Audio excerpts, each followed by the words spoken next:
എല്ലാ ഭക്തജനങ്ങൾക്കും കതിർവേൽ മുരുകൻ യൂട്യൂബ് ചാനലിലേക്ക് ഒരിക്കൽ കൂടി സ്വാഗതം.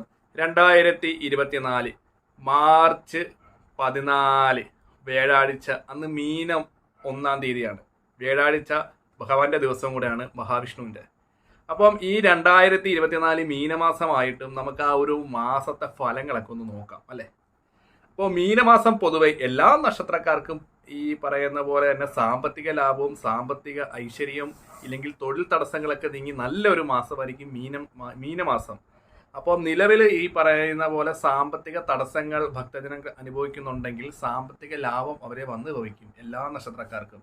അതുപോലെ തന്നെ ഏറ്റവും എടുത്തു പറയേണ്ട 3 നക്ഷത്രക്കാർക്ക് മീനമാസം വളരെ അധികം സാമ്പത്തിക ലാഭവും തൊഴിൽ തടസ്സം മാറി വിദേശത്ത് പോകാനുള്ള സാധ്യതകളും ഒപ്പം തന്നെ മംഗല്യ തടസ്സങ്ങളും വീട് പണി അവരെ വാഹന യോഗങ്ങളും എല്ലാ സൗഭാഗ്യങ്ങളും 3 നക്ഷത്രക്കാർക്ക് പ്രത്യേകപരമായിട്ടുള്ള ഒരു ഭാഗ്യങ്ങളുടെയാണ് മീനമാസം.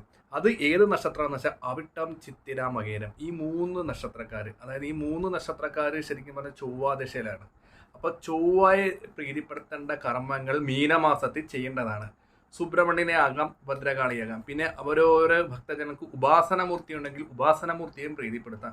ഒപ്പം തന്നെ ബാക്കി നക്ഷത്രക്കാർക്കും സാമ്പത്തിക ലാഭം വരും. ഒരു ഉദാഹരണം പറയുകയാണെങ്കിൽ ഒരു 10-30,000 രൂപ സാലറി ഉണ്ടെങ്കിൽ മീനമാസം ആകുമ്പോഴത്തേക്ക് നമുക്ക് സാലറികൾ വീഴുമ്പോൾ അനാവശ്യമായ സാമ്പത്തിക നഷ്ടങ്ങൾ വരാതെ സാമ്പത്തിക ലാഭം നമ്മുടെ കയ്യിലൊടുക്കും മീനമാസം. ഒപ്പം തന്നെ അസുഖങ്ങൾ കൊണ്ട് ബുദ്ധിമുട്ട് അനുഭവിക്കുന്ന എല്ലാ ഭക്തജനങ്ങൾക്കും രോഗദുരിതങ്ങൾ മാറി അതിൻ്റെ ആയിട്ടുള്ള എല്ലാ കാര്യങ്ങൾക്കും എന്താ പറയുക, ഒരു മഹാദേവന്റെ ഒരു അനുഗ്രഹവും ഈശ്വര അനുഗ്രഹവും ഈ മീനമാസത്തിൽ എല്ലാവർക്കും ഉണ്ടാകുന്നതാണ്. ഒപ്പം തന്നെ മംഗല്യ തടസ്സങ്ങളൊക്കെ നീങ്ങി മംഗല്യം വരികയും പിന്നെ അതേപോലെ തന്നെ ചൊവ്വാദോഷം കൊണ്ട് വിവാഹം നടക്കാത്തവർക്കൊക്കെ ഈ മീനമാസം അനുകൂലമായിട്ട് വിവാഹ കാര്യങ്ങളൊക്കെ അവരെ തേടി വരുന്നതാണ്. ഒപ്പം തന്നെ ശത്രുദോഷത്തിനും ശമനം കിട്ടുന്നതാണ്. അപ്പോൾ ഈ പറയുന്ന കാര്യങ്ങൾ അനുകൂലമാക്കി എടുക്കാൻ വേണ്ടി ഭദ്രകാളി ക്ഷേത്രത്തിലോ സുബ്രഹ്മണ്യ സ്വാമി ക്ഷേത്രത്തിലെ യഥാശക്തി വഴിപാട്. ഇപ്പോൾ യഥാശക്തി വഴിപാടെന്ന് ഉദ്ദേശിക്കുന്നത് നമ്മുടെ സാമ്പത്തികം പോലെ ചുമന്ന ചെത്തിമാലയോ ഇല്ലെങ്കിൽ സുബ്രഹ്മണ്യന് നാരങ്ങമാലയോ കൊടുങ്ങല്ലൂർ ക്ഷേത്രത്തിൽ ദർശനം നടത്തിയ ഹരിപ്പാട്ട് സുബ്രഹ്മണ്യ സ്വാമി ക്ഷേത്രം, അതായത് വിശേഷപ്പെട്ട സുബ്രഹ്മണ്യ സ്വാമി ക്ഷേത്രവും കൊടുങ്ങല്ലൂർ മീനമാസമാണല്ലോ, ഭദ്രകാളിയുടെ മാസമാണ് അല്ലേ. അപ്പോൾ മീനമാസത്തിൽ കൊടുങ്ങല്ലൂർ പോയി നമുക്ക് ഈ വരുന്ന മാസത്തിലെ പ്രശ്നങ്ങളും ദോഷങ്ങളും ഒക്കെ മാറ്റി കൊടുങ്ങല്ലൂരമ്മയോട് തന്നെ നമുക്ക് പ്രാർത്ഥിക്കാം. ഒപ്പം തന്നെ സുബ്രഹ്മണ്യനെയും പ്രീതിപ്പെടുത്താം. അതേപോലെ തന്നെ എല്ലാവർക്കും ഒരു ചോദ്യം ഉണ്ടാകും, ഓരോ മാസത്തിലെ ഫലം വരുമ്പോൾ ചില നക്ഷത്രക്കാർക്ക് ഞങ്ങൾക്ക് മാത്രം ഇന്നും ദുരിതവാതിരിമേനി, ഞങ്ങൾ മാത്രം രക്ഷപ്പെടുന്നില്ല, ഒത്തിരി കമന്റുകളും ഫോം വിളിച്ചൊക്കെ ചോദിക്കാറുണ്ട്. അപ്പോൾ അങ്ങനെയുള്ള ഭക്തജനങ്ങൾ ചെയ്യേണ്ട ഒരു കാര്യമുണ്ട്, നിസ്സാര ഒരു കാര്യമുള്ളൂ. നമ്മൾ ഏതെങ്കിലും ഒരു ക്ഷേത്രത്തിൽ ചെന്നിട്ട് നമ്മുടെ പ്രശ്നങ്ങൾ മനസ്സറിഞ്ഞ് സാവധാനത്തിൽ ഭഗവാനായിട്ടൊന്ന് പങ്കുവെച്ചതിന് ശേഷം നമ്മൾ ഒരു വലത്തിട്ട് പോയിട്ട്, അതായത് ഇന്ന് ചൊവ്വാഴ്ച എങ്കിൽ ചൊവ്വാഴ്ച നമ്മുടെ പ്രശ്നങ്ങൾ ഭഗവാനോട് പറഞ്ഞ്, അതായത് അടുത്ത ചൊവ്വാഴ്ച നമ്മുടെ എത്രത്തോളം ഈശ്വരനോട് നമ്മൾ സങ്കടപ്പെട്ട് പറഞ്ഞ് അത്രത്തോളം അടുത്ത ചൊവ്വാഴ്ച വരുമ്പോൾ അതിൻ്റെ ഇരട്ടി എന്താ പറയുക, ഒരു സന്തോഷം ഈശ്വരൻ തരും. അത് നമ്മളും ഈശ്വരൻ തമ്മിലുള്ള ഒരു ബന്ധമാണ്. അതെനിക്ക് പറഞ്ഞ് മനസ്സിലാക്കാൻ അറിയത്തില്ല, അത് അനുഭവിച്ചറിയണം ചിലവർക്ക്. അപ്പോൾ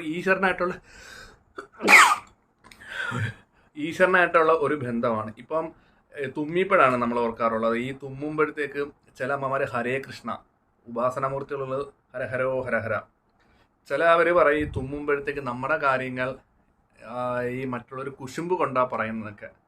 അത് ഈ പണ്ട് ഞാനും കേട്ട ഒരു കാര്യങ്ങളാണ്, അതിനെക്കുറിച്ച് എനിക്ക് കൂടുതൽ അറിവില്ല. അപ്പോൾ ഇത് കണ്ടുകൊണ്ടിരിക്കുന്ന ഭക്തജനങ്ങളുണ്ടെങ്കിൽ അതൊന്ന് കമൻറ്റ് വിടണം. നമ്മുടെ ഈ മൂക്ക് ചൊറിയുമ്പോൾ ചില ഒരു കുശുമ്പ് പറയുന്നതാണ്. ഇതിൻ്റെ ഒരു എന്താ പറയുക, അത് ഇങ്ങനെ കേട്ട് പഴകിയ ഒരു വിശ്വാസമാണ്. സത്യമാണോ ഇല്ലയെന്ന് എനിക്കറിയത്തില്ല. ഞാൻ ഈ പറയുന്ന ഒത്തിരി കാര്യങ്ങൾ അമ്മമാരുള്ള എടുത്ത് കേൾക്കാറുണ്ട്, പക്ഷെ ഇപ്പം അങ്ങനെയുള്ള കാര്യങ്ങളൊന്നും കേൾക്കാറില്ല. ഇപ്പം ന്യൂ ജനറേഷൻ തലമുറകളല്ലേ, അപൂർവമാണ് ഇങ്ങനെയൊക്കെ കേൾക്കുന്നത്. അപ്പോൾ നമ്മൾ ഭഗവാനായിട്ടൊന്ന് ലിങ്ക് ചെയ്യണം നമ്മുടെ കാര്യങ്ങൾ പറയുക. അപ്പം നമ്മൾ ഭഗവാനായിട്ട് ഈ പറയുന്ന ചൊവ്വാഴ്ച നമ്മുടെ പ്രശ്നങ്ങൾ പറഞ്ഞ് അടുത്ത ചൊവ്വാഴ്ച ഭഗവാൻ എൻ്റെ പ്രശ്നങ്ങൾ മാറി, നമ്മൾ ഒരിക്കലും ഭഗവാനോട് അങ്ങനെ പറയരുത്. ഭഗവാൻ എനിക്ക് ഇന്ന പ്രശ്നങ്ങളാണ്, എനിക്ക് ഈ മീനമാസം ഐശ്വര്യം തരണം. അപ്പം അടുത്ത ചൊവ്വാഴ്ച നമ്മൾ ചെയ്യുമ്പോൾ നമ്മുടെ പ്രശ്നങ്ങൾ മാറും. ഒപ്പം തന്നെ ഈ പറയുന്ന ചിത്തിര, മകേരം, അവിട്ടം നക്ഷത്രക്കാർ സുബ്രഹ്മണ്യനും ദേവീനെയും പ്രീതിപ്പെടുത്തുന്ന കർമ്മങ്ങൾ ചെയ്യുമ്പോൾ അവർക്ക് സാമ്പത്തിക ലാഭം, വിദേശത്ത് പോകാനുള്ള തടസ്സങ്ങൾ, തടസ്സങ്ങൾ മാറുകയും ചെയ്യും. ഒപ്പം തന്നെ വീട് പണി, വാഹനം മേടിക്കാനുള്ള സാമ്പത്തിക ലാഭങ്ങളും അവരെ തേടി വരുന്നുണ്ട്. എന്തുകൊണ്ടും ഈ മീനമാസം എല്ലാ നക്ഷത്രക്കാർക്കും നല്ലൊരു സാമ്പത്തിക ലാഭമാണ്. ചിലവർ വീഡിയോ ചെയ്യാറുണ്ട് 27 നക്ഷത്രം, ഇല്ലെങ്കിൽ ഞാനൊരു വീഡിയോ കണ്ട് ഔട്ടം നക്ഷത്രക്കാർക്ക് മീനമാസം ആകുമ്പോഴത്തേക്ക് ലോട്ടറി അടിക്കുന്നു. അതൊക്കെ ഈ പറയുന്ന വിഡ്ഢികളാത്ത ആൾക്കാർ പറയുന്നത്. എൻ്റെ ഒരു ചോദ്യം ഇതാണ്, നമ്മൾ ലോട്ടറി അടിക്കുമെങ്കിൽ ഈ പറയുന്ന ആൾക്കാരൊക്കെ, ഞാനും വീഡിയോ കണ്ടുകൊണ്ടിരിക്കുന്ന ആൾക്കാർ കുറേ ലോട്ടറി മേടിച്ച് വീട്ടിൽ വെച്ചാൽ പോരെ, പണിക്കൊന്നും പോകാതെ. അതൊക്കെ ഈ ചുമ്മാ പറയുന്ന തട്ടിപ്പാണ്. ഒരു ഈശ്വരനെ ആർക്ക് ലോട്ടറി അടിച്ച് കൊടുപ്പിക്കാറില്ല. ചിലവരൊക്കെ ഞാൻ ക്ഷേത്രത്തിൽ പോകുമ്പോഴത്തേക്ക് പൂജിക്കാറുണ്ട്.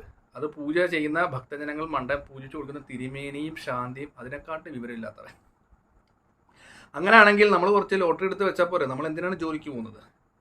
ഈ പറയുന്ന യൂട്യൂബിലേക്ക് ഒത്തിരി കാണും, അടുത്ത മാസം ഔട്ടത്തിന് ലോട്ടറി അടിക്കും, അല്ലെങ്കിൽ തിരുവോണം നക്ഷത്രക്കാർക്ക് ലോട്ടറി അടിക്കുന്നുണ്ട് അവിടെ.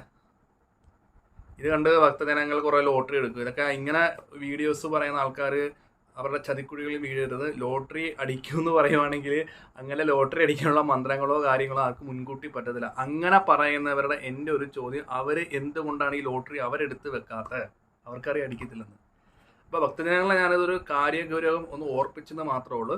ഞാൻ ഈ പറഞ്ഞേക്കുന്ന ഈ മീനമാസം ആകുമ്പോഴത്തേക്ക് ഭക്തജനങ്ങൾക്ക് ഈ പറയുന്ന അവിട്ടം, മകീരം, ചിത്ര നക്ഷത്രക്കാർക്ക് സാമ്പത്തിക ലാഭം വരും. അതായത് അനാവശ്യമായ സാമ്പത്തികങ്ങൾ പോകാതെ നമ്മുടെ കയ്യിൽ തന്നെ സാമ്പത്തികം ഒതുങ്ങി നിൽക്കും. ഒപ്പം തന്നെ ക്ഷേത്രങ്ങളിൽ പോയി ഇഷ്ടവഴിപാടോ സുബ്രഹ്മണ്യനെ പ്രീതിപ്പെടുത്തുകയോ കൊടുങ്ങല്ലൂർ ദർശനം നടത്തുമ്പോൾ നിങ്ങളുടെ ഉള്ളിലെ നെഗറ്റീവ് എനർജി മാറി പോസിറ്റീവ് എനർജി. ഒപ്പം തന്നെ മീനമാസം ശുഭകരമായ ഒരു മാസമായിരിക്കും. പിന്നെ ബാക്കി പറയുന്ന പോലെ ദോഷങ്ങൾ കൂടുതലോട്ട് വരുവാണ്, ഈശ്വരൻ ഞാനത് അനുഭവിക്കാൻ തയ്യാറാണ്. എൻ്റെ കൂടെ എൻ്റെ ഈശ്വരനുണ്ട്. പിന്നെ ഈ പറയുന്ന പ്രശ്നങ്ങളോ സാമ്പത്തികങ്ങളോ മറ്റുള്ള കാര്യങ്ങളൊക്കെ എനിക്ക് അനുഭവിക്കാൻ തയ്യാറാണ്. ഞാനത് അനുഭവിച്ചുള്ളൂ. ആ ഒരു ഈശ്വരനെ മാത്രം വിശ്വസിക്കുക, നല്ല നല്ല കാര്യങ്ങൾ ഭഗവാന്റെ അടുത്ത് പോയി ചെയ്യുക, എല്ലാവരെയും ഒരേപോലെ സ്നേഹിക്കുക. അതാണ് ഈശ്വരാനുഗ്രഹം നേടാൻ പറ്റിയ കാര്യം. അപ്പോൾ മീനമാസം എല്ലാ നക്ഷത്രക്കാർക്കും നല്ലതാണ്.